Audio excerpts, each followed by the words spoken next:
Well, I think really as the years have gone on, you've got to see what's going on, haven't you, in the outside world, and for a long time we could quite happily, you know, if you like, carry on as we were, but you couldn't really, you couldn't escape the fact that things were changing. So I think we were the first into food vending. I think we are one of the few operators in the UK that still to this day runs their own food service. Most people want to third party it, but we continue to this day to run it ourselves, and it's become a bigger part of the business. So the food side is quite important. We got into the online business, I think, a little bit by accident, but it became fairly clear that this was, I think we've been in it about 6-7 years now. Yeah, 6-7 years. So it became fairly clear that the way it was going in generally, that more and more online. You know, you could see Amazon come along, haven't they? They killed off the booksellers, haven't they?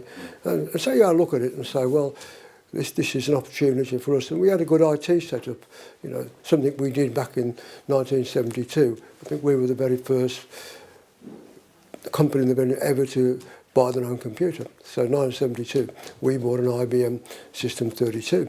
And from that day to this, really, you know, it's our system, so it's not a proprietary system.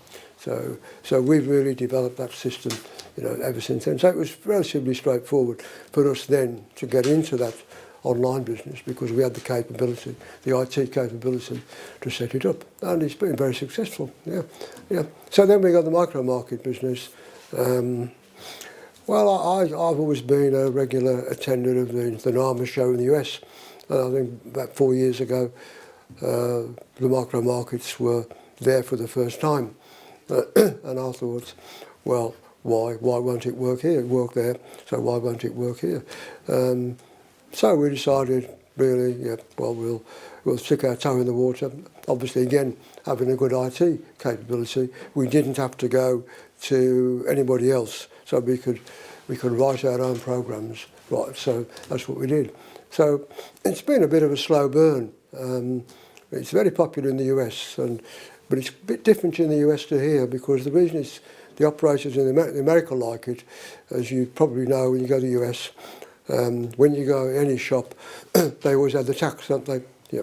So that you can. So if you're an American operator, it's no different to a UK operator. The price is tax inclusive. But the minute you go to the micro market in the US, you can have the tax. Very attractive to them. Well, you can't do that here. So it's not quite. It's not. The economics is slightly different, and we found it's not an easy.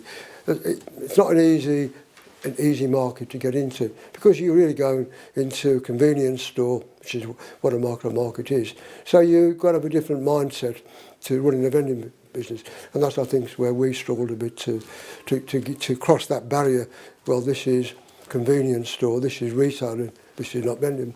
So, but it definitely, I think, is going to be increasingly important part of the business going forward. Like the food really now, all of a sudden, there's a lot of people want the food service. So, yeah, so it's just a useful thing to have in the armour, really. That well, yeah, we can do that, and you can come to us pretty well for whatever you want. The only thing we aren't into really is catering.